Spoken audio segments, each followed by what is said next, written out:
Heminize selamun aleyküm.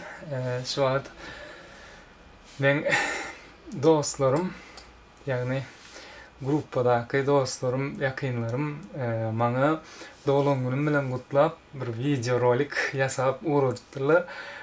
Enta göremok suat açıp görecek bolyan şol özümün hakiki şol emosiyalarımı sizin bilen paylaşmak istiyorum. Görelim yani. Oha.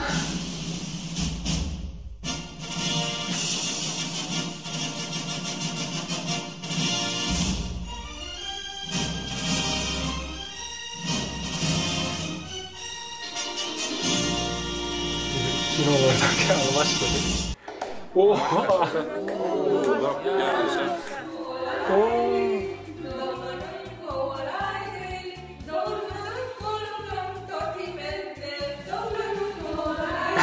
Спасибо, Мерцен, Enes.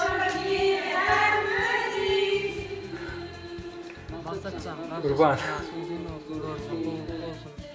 Aklına sığmayacak bak, ömrüne sığsın.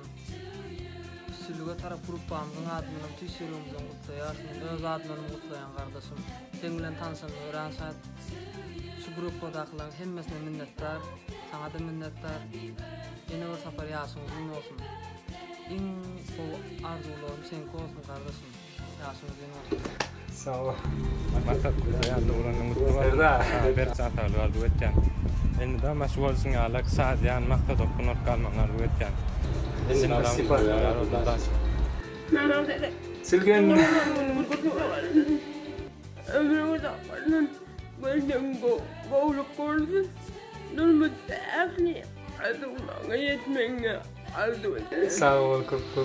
Alayım. Şimdi bu saat yeni bir maksat dostumun dağlanır. Maksat sen dost ulak yaşa göreceğin ki oğluk dünyadaki en vardı olur.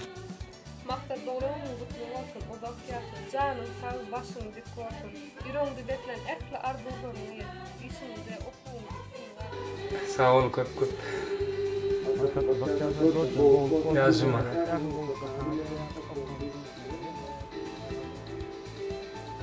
Sağ ol köp. Cennet.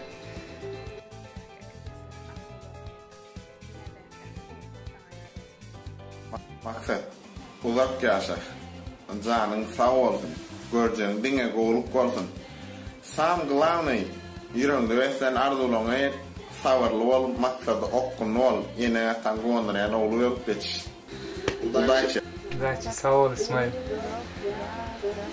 Maya sağ ol. Yollarının bilen uzak yaşa, göreceğin dine goluk olsun. Eden arzulan maksatdan ahlisini yettiğini tüysürölden arzu etken.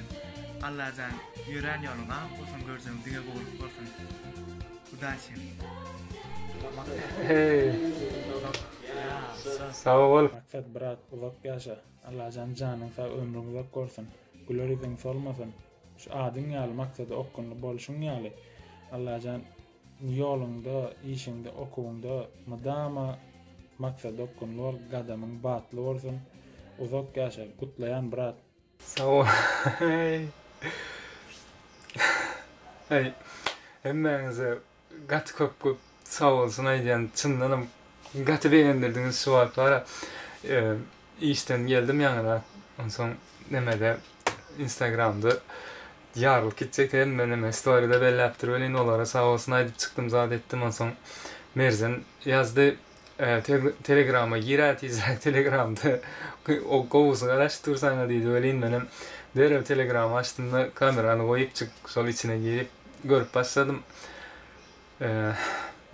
Çındanam gatı beğendirdiniz köp sağ olun. Menden kaytmasa Allah'dan kaytsın. Hemmenizi govur yani. Sağ olun köp. Bye bye.